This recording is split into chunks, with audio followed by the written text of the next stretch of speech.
The verdict is in for Sean Kingston's federal fraud trial, accused of scamming $1 million.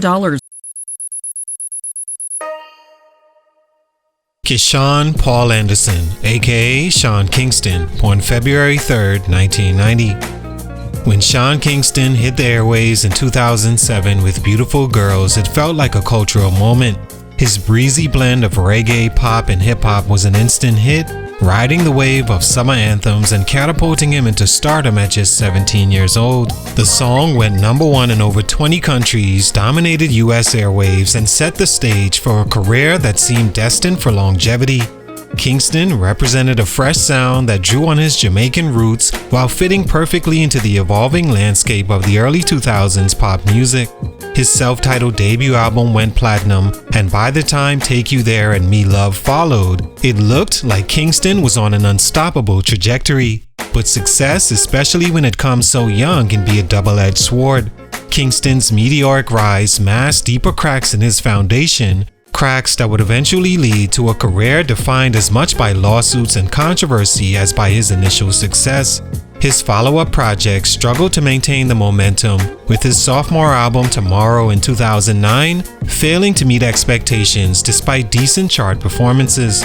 The industry was evolving, and Kingston's sound, once fresh and infectious, was beginning to feel formulaic. While his music career was losing steam, Kingston's personal life spiraled in a different direction. Lavish spending, unpaid debts, and mounting legal troubles created a perfect storm that would erode the reputation he had built. Over the years, he faced a string of lawsuits, most notably from jewelers, who claimed he owed hundreds of thousands of dollars for custom jewelry he never paid for. By 2014, Kingston was entangled in financial disputes, bouncing checks, and facing repossession of luxury cars. His name became more synonymous with courtroom drama than chart-topping singles. The turning point came in 2024 when Kingston and his mother was arrested and charged with orchestrating an elaborate fraud scheme involving high-end watches, cars, and jewelry. Authorities alleged that Kingston used his celebrity status to acquire luxury goods under false pretenses, failing to pay millions in promised payments. They were the kind of allegations that could permanently cripple any chance of a comeback, not just in music, but in his personal life as a whole. Kingston's career is now a tale of what happens when talent meets poor decision-making and an inability to adapt. What happened? Let's talk about it. It's your boy JC, Stunted Growth Music. Let's get it, man. Take a minute to like, subscribe, and comment on who I should do next. Sean Kingston is a singer/rapper from Miami, Florida, but raised in Kingston, Jamaica. His grandfather was a known Jamaican reggae producer known as Jack Ruby, and that musical lineage would become a cornerstone of Kingston's sound. Blending reggae, pop, and hip-hop influences, Kingston was discovered on MySpace by producer J.R. Rodham, who signed him to his Beluga Heights label. Kingston's breakout hit Beautiful Girls dropped in 2007 and became an international sensation, hitting #1 on the Billboard Hot 100 and launching his career overnight. His self-titled debut album went platinum and spawned other hits like Take You There and Me Love.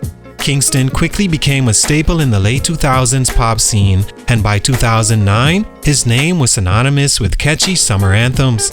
However, as fast as his career took off, the decline was just as swift. Stunt #1, Stuck in a Musical Time Capsule. Sean Kingston's early success came at a time when the music industry was shifting from traditional R&B and pop formulas to more experimental sounds. His fusion of reggae, pop, and hip-hop created a niche that worked perfectly in the late 2000s, but Kingston failed to adapt when the industry moved on.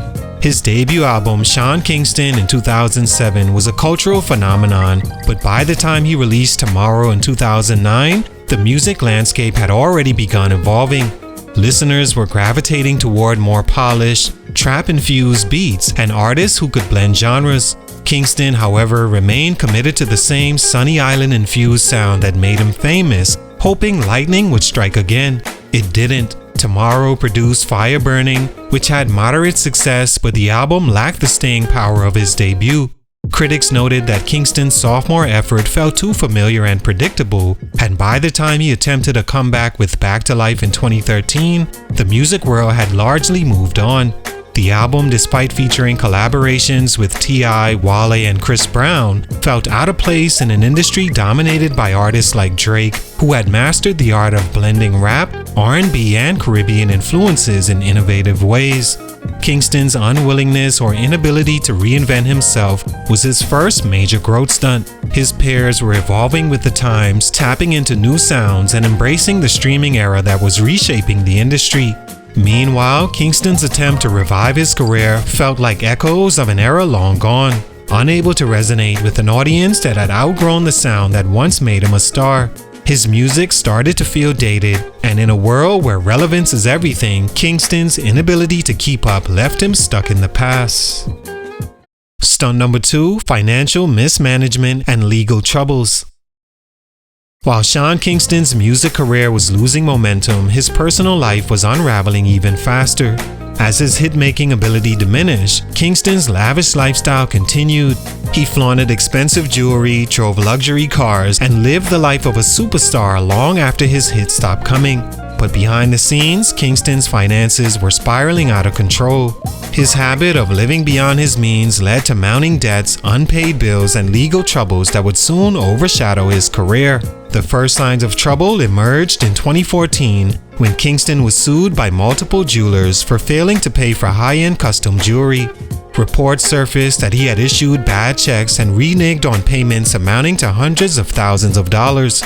Lawsuits piled up, and by 2015, Kingston was ordered to pay $300,000 to a jeweler after defaulting on payments. This was just the beginning. Over the years, Kingston's financial woes continued to make headlines. He was accused of failing to pay tour promoters, faced repossession of luxury vehicles, and was sued by numerous creditors. In many cases, Kingston used his celebrity status to obtain expensive items with the promise of payment that never materialized.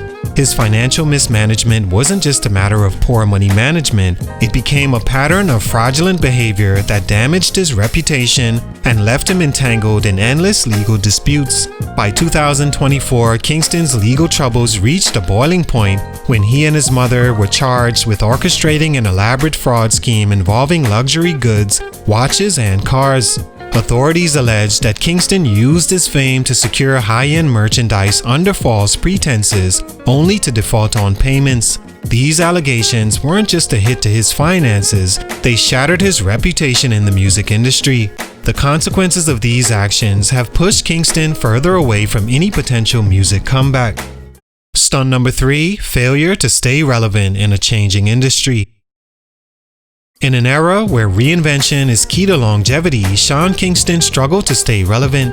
His early success was built on a formula that combined catchy hooks, reggae-infused beats, and a feel-good vibe that resonated with audiences. But as the music industry evolved in the 2010s, Kingston's sound began to feel outdated.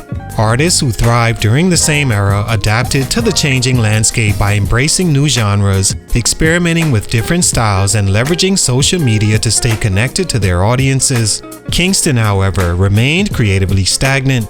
By the time streaming platforms and viral marketing became the dominant force in the music industry, Kingston was still trying to replicate his early success with sounds that sounded like echoes of his past. His 2013 album Back to Life was supposed to mark a comeback, but the project felt disconnected from the musical trends shaping the industry. Even collaborations with stars like Chris Brown and T.I. couldn't revive interest in his career. His attempts to adapt felt forced and uninspired, leaving fans uninterested and the industry insiders skeptical. Kingston also failed to capitalize on the social media boom that allowed many artists to maintain relevance despite changing musical tastes. Platforms like Instagram, TikTok, and YouTube provided opportunities for artists to connect directly to their fans and create viral moments that boosted careers. Kingston's engagement on these platforms was inconsistent, and without a solid digital presence, he faded further into obscurity. While his contemporaries like Justin Bieber and Chris Brown pivoted and maintained relevance through smart collaborations and reinvention, Kingston clung to a formula that had long expired. His inability to adapt to the new landscape sealed his fate, leaving him a nostalgic memory in an industry that had moved on.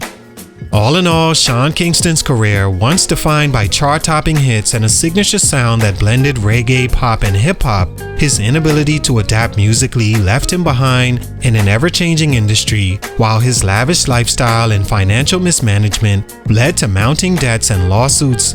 But the most devastating blow came in March 2025 when Kingston and his mother were found guilty of federal wire fraud charges involving over $1 million in fraudulent activities tied to luxury goods. Kingston is currently under house arrest with electronic monitoring, while his mother remains in custody after being deemed a flight risk. Both facing sentencing in July 2025 with the possibility of up to 20 years in prison per count. Once a teenage sensation with global hits, Kingston's story has become a cautionary tale of how fame and fortune can quickly unravel due to poor decisions. Salute, much respect, but for these reasons, his growth may be stunted permanently. It's your boy JC Stunted Growth Music, and I'm out.